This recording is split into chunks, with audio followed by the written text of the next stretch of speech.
Chowdhury, doctor মঞ্জুর আহমেদ চৌধুরী, আপনাকে স্বাগত জানাচ্ছি আমাদের অনুষ্ঠানে। আমরা ধন্যবাদ। একটু কথা বলতে চাই শরীফ ওসমান হাদী, ইনকিলাব মঞ্চের সাবেক আহ্বায়ক। তাকে যে হত্যা করা হয়েছিল, হত্যার দুই মূল আসামি তারা ভারতে গ্রেপ্তার হয়েছেন 2 দিন আগে। কিন্তু যে বিষয়টি আমরা লক্ষ্য করছি যে হাদী হত্যাকারীদের গ্রেপ্তারের পর তুমুল দাবির পরিপ্রেক্ষিতেও যখন আটক করা হলো ভারত থেকে, তখন আমরা প্রতিক্রিয়ার মধ্যখানে, মানে রাজনৈতিক দলগুলো যে প্রতিক্রিয়া দিচ্ছে সেখানে কেমন যেন ছন্দ পতন দেখছি, কেমন যেন একটু অন্যরকম সবার মধ্যে মনোভাব লক্ষ্য করা যাচ্ছে। আসলে এটি কেন? আপনি কি বিষয়টি লক্ষ্য করেছেন? না, এরা যেমন সোচ্চার ছিল যে হাদি হত্যাকারীকে হাদির হত্যাকারীকে ধরতে হবে। এখন যেহেতু ধরা পড়ছে ভারতে, ধরা পড়ার পরে তাদের রিয়াকশনটা কেমন যেন মানে খাপ ছাড়া আমার কাছে মনে হচ্ছে। যারা এত দাবি করতেছিল তারা কেউ কেউ বলতেছে এটা যেন জজ মিয়া নাটক না হয়।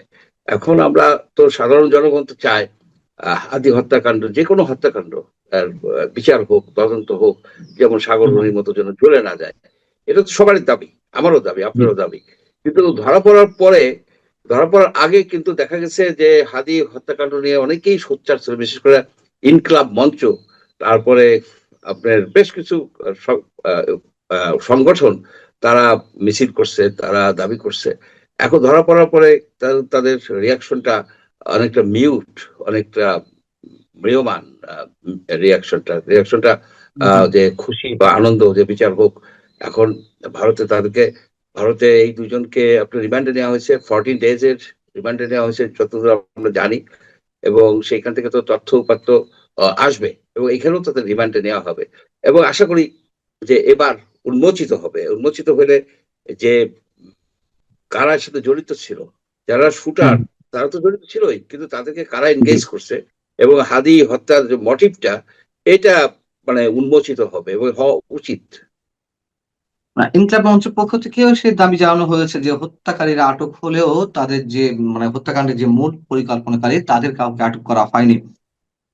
আমরা নির্বাচনের আগে যখন হাদি হত্যাকাণ্ডের ঘটনাটি ঘটলো, বিভিন্ন রাজনৈতিক দলের পক্ষ থেকে এমন দাবিটি করা হচ্ছিল, বিশেষ করে বিএনপি বা ছাত্র দলের পক্ষ থেকে এমন কথা বলা হচ্ছিল যে নির্বাচন বানচালের জন্যই ওসমান হাদি হত্যাকাণ্ডের ঘটনা ঘটানো হয়েছে। আবার আম এনসিপির পক্ষ থেকে কিংবা শিবিরের পক্ষ থেকে আমরা দেখলাম যে এক পর্যায়ে বিএনপির স্থায়ী কমিটির সদস্য মির্জা আব্বাসকেও অভিযোগ করা হয়েছিল, তার দিকে অভিযোগের তীর ছুঁড়ে ফেলা হয়েছিল যে সম্ভবত মির্জা আব্বাস এই ঘটনা ঘটিয়েছেন।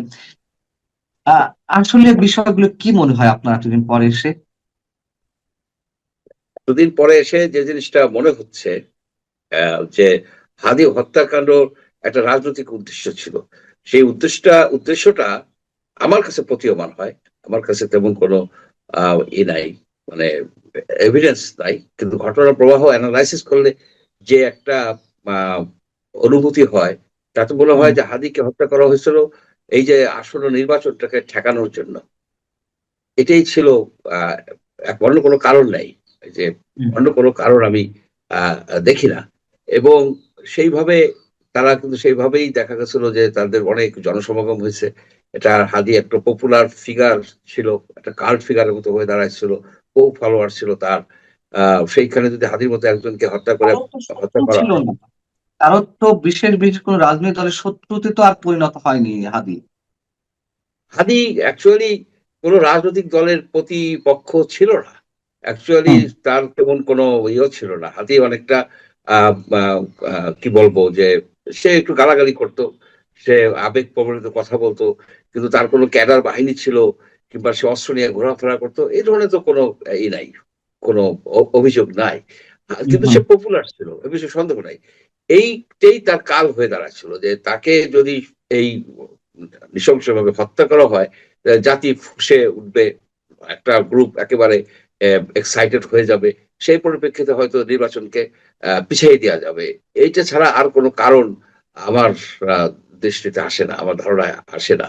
এখন আপনি দেখুন যে এই যে আন্দোলন করছে, হাদির যারা ফলোয়ার আন্দোলন করছে, কি আন্দোলন করছে, যে সরকার হাদির হত্যাকারীকে ধরতেছে না। এখনো তারা বলতেছে যে মূল হত্যাকারীকে তারা ধরতেছে না, এরা হলো শুটার, এই কথা যদি বলে তাহলে তারা মূল হত্যাকারী কারা তারা জানে বা তাদের একটা ধারণা আছে, ধারণা আছে। এখন এই যে সরকারের উপরে, সরকার অর্থাৎ এই বর্তমানে আমাদের যে এই বিএনপি সরকার না, এই 20 দিনের সরকার না, ইন্টারিম সরকারের উপর কিন্তু তারা অনেক চাপ সৃষ্টি করতো যে আপনারা বের করেন। এবং ইন্টারিম সরকার হাদি হত্যাকাণ্ডের বিষয়ে যে ধরনের একটা অ্যাটিচিউড নিয়েছিল, সেই অ্যাটিচিউড আমরা দেখছি যে এই শেখ হাসিনা সরকার সাগররণী হত্যাকাণ্ডে বা এই ধরনের হত্যাকাণ্ডে তারা কিন্তু সেই ধরনের একটা রোল, মানে ডিলি ডালি করা, ওকে আমরা এটা করতেছি, তাহাদির ভাইকে চাকরি দেওয়া হলো, টাকা দেওয়া হলো, প্যাসিফাই করার চেষ্টা করা হলো, অনেক কিছু করা হলো, কিন্তু হত্যাকারীকে ধরা হলো না। বা এবং এরা যে ভারতে গেছে, ভারতে গেলই বা কেমনে, তারা যদি খুব কড়াকড়ি করতো, এবং তো ছবি ছিল তাদের, পালাই গেল কেমনে? অর্থাৎ গত সরকারের, ইন্টারিম সরকারের এই হাদি হত্যাকাণ্ডের পেছনে প্রচ্ছন্ন হাত ছিল, পরোক্ষ কিংবা প্রত্যক্ষভাবে তারা এটাকে হেল্প করছে বলে এদের কথাবার্তায় মনে হয়, আচরণে মনে হয়। সুতরাং ওই লাইনে কিন্তু ই করা দরকার, তদন্ত করা দরকার। আমরা জানি যে ভারত থেকে ডেফিনেটলি আইনি প্রক্রিয়ার মাধ্যমে এই হাদির যে হত্যাকারী যারা দুইজন, ফয়সল আর একজন, এদেরকে আনা হবে, এদেরকে রিমান্ডে নেওয়া হবে, এবং এদের কাছ থেকে কিন্তু অনেক ক্লু পাওয়া যাবে, এদের কাছে অনেক ক্লু পাওয়া যাবে। এই জন্যই আমার কাছে মনে হচ্ছে যে কেমন যেন ধরা পড়ার পরে রিয়াকশনটা একটু খাপ ছাড়া মনে হচ্ছে আমার কাছে, এই জন্যই যে কাদের নাম এসে যায়। সেই সেই তাহলে ইউনূস সরকারের স্বার্থ এর সঙ্গে বেশি জড়িয়ে ছিল নির্বাচন পিছানোর বিষয়ে, নাকি ইউনূস সরকারের ভর কেন্দ্র হিসেবে যারা কাজ করেছে জামাত, এনসিপি, তাদের ইন্টারেস্ট বেশি ছিল, এবং সেই ইন্টারেস্টের জায়গা থেকে এই হাদি হত্যাকাণ্ডের ঘটনা হতে পারে, মানে এমনটাই মনে করছেন আপনি? তার আগে আমি তাই ইন্টারেস্ট মনে করছি। কাদের ছিল আপনার কাছে মনে হয়?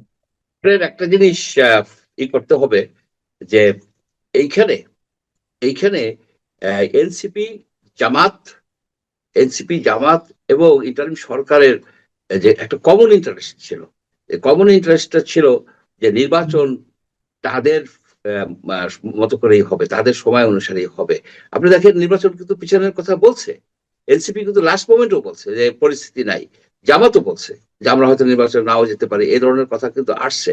আর এই যে ইন্টারিম গভর্নমেন্টের যে কথাগুলি আসলো আপনার সাখাওয়াত হোসেন সাহেবের কাছ থেকে, অন্যদের কাছ থেকে আসলো, যে তারা যে নির্বাচন পিছাতে চাচ্ছে, এখন পিছাতে হইলে তো আপনার একটা ক্লু লাগবে, একটা কস্ট লাগবে, একটা কস্ট লাগবে। তো সেই কজটা ছিল এই এই ধরনের কজের তারা দেখছে, এবং তারা যে মব গুলি করছে, এই যে সিরিয়ালি মব গুলি করছে, মবকে আপনার এই দেওয়া হয়েছে, প্রত্যক্ষ ভাবে তাদেরকে সহায়তা করা হয়েছে, তাদেরকে ইম্পিউনিটি দেওয়া হয়েছে, মবদের, মববাজদের কেন দেওয়া হয়েছে? যাতে একটা পরিস্থিতি থাকে যেখানে মানুষ সন্ত্রস্ত থাকে, যেখানে নির্বাচনটা যেন পিছানো যায়। এইখানে দেখেন এখন কিন্তু মব কমে আসতেছে, কিন্তু এই যে আপনার যে ই করলো, প্রথম আলো, ডেইলি স্টার পুড়িয়ে দিল, প্রথম আলো ডেইলি স্টার পুড়াই দিল, এটা তো প্ল্যান করা। এবং এই বলতে এটা আমার একেবারেই দ্বিধা নাই যে এটার পেছনে ইউনূস গভর্নমেন্ট, এন্টায়ার ইউনূস গভর্নমেন্টের, এন্টায়ার ইউনূস গভর্নমেন্ট মানে ইউনূসের মন্ত্রিসভা, অ্যাডভাইজাররা, তারা সবাই জড়িত ছিল। তাদেরকে চার্জ করা দরকার যে দুইটা পত্রিকাকে পুড়িয়ে ধূলিসাৎ করে, ভবিষ্যৎ করে দেওয়া হলো, বশীভূত করা হলো, এবং 26 জন সাংবাদিক সেখানে মারা পড়ে যেতে পারতেন, নুরুল কবির সাহেব যে তাদেরকে উদ্ধার করে নিয়ে আসছেন। এই এটা তো ডাইরেক্টলি ইউনূস গভর্নমেন্ট জড়িত, কারণ 300-400 লোক ছিল। আপনি যদি সেখানে ভিডিও দেখেন, এই 300-400 লোকরে সরানো যেত না, কিন্তু তারা যায়নি। এই যে আপনার যে নাম কি, শফিক, এই যে শফিক ছিল, সে বললো কি আমি কার কাছে না ফোন করছি, আমি কার কাছে, সারা রাত্রি আমি জেগে রয়েছি। এই ধরনের ভণ্ডামি তো বললে হবে না, এসব কথা বললে হবে না। আপনি কি আইজিপি কে বলছেন? আপনি ইউনূস সাহেবকে যদি আইজিপি কে অর্ডার দিত যে তোমরা পুলিশ নিয়ে যাও, তুমি পুলিশ নিয়ে যাও, বা ওয়াকরুজ্জামান সাহেবকে সে বলতো যে আপনারা সেনাবাহিনী নিয়ে এই দুটো পত্রিকা রক্ষা করেন, এই পত্রিকাটা তো 2 মিনিটে পড়ে যায়নি, বহুক্ষণ ধরে পড়ছে, বহুক্ষণ। সুতরাং এই যে মব করছে, এই যে হাদি হত্যা, এগুলি সবই একই যোগসূত্রে বাঁধা। এই যোগসূত্রটা হচ্ছে, এই যোগসূত্রটা হচ্ছে আপনার এই এই নির্বাচনকে পিছিয়ে দেওয়া, কিংবা নির্বাচনকে বানচাল করে দেয়া। সেই জন্য আপনি দেখেন একটা নির্বাচন হয়ে গেছে, এই নির্বাচনটাকে আপনি প্রশ্নবিদ্ধ করে ফেলার জন্য এই যে রিজওয়ানা সেদিনকে যে কথাগুলি বললো, দুইটাও জিনিস হতে পারে, প্রশ্নবিদ্ধ করা, আর একটা হচ্ছে যে বিএনপিকে একটু সন্তুষ্ট করা, দেখো আমি ঠেকাইছি জামাতের বিজয়টা, নাহলে তোমরা আসতে পারতো না, আমাকে অ্যাডভাইজার করো, অসুবিধাটা কি।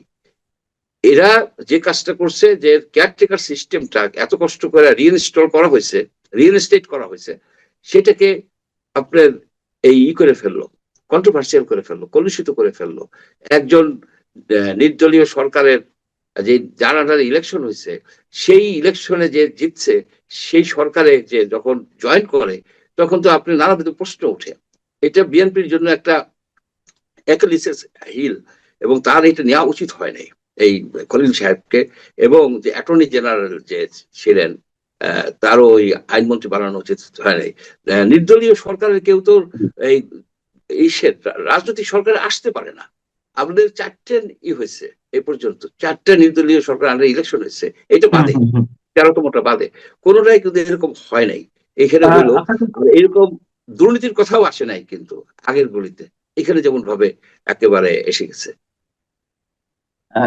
আপনার কাছে কি মনে হয়, আমি হাদি হত্যা প্রসঙ্গে একটু আসতে চাই, যে বিশেষ কোনো রাজনৈতিক দল নাকি একাধিক কোনো রাজনৈতিক দল ফেঁসে যেতে পারে হাদি হত্যাকাণ্ডের ঘটনায়?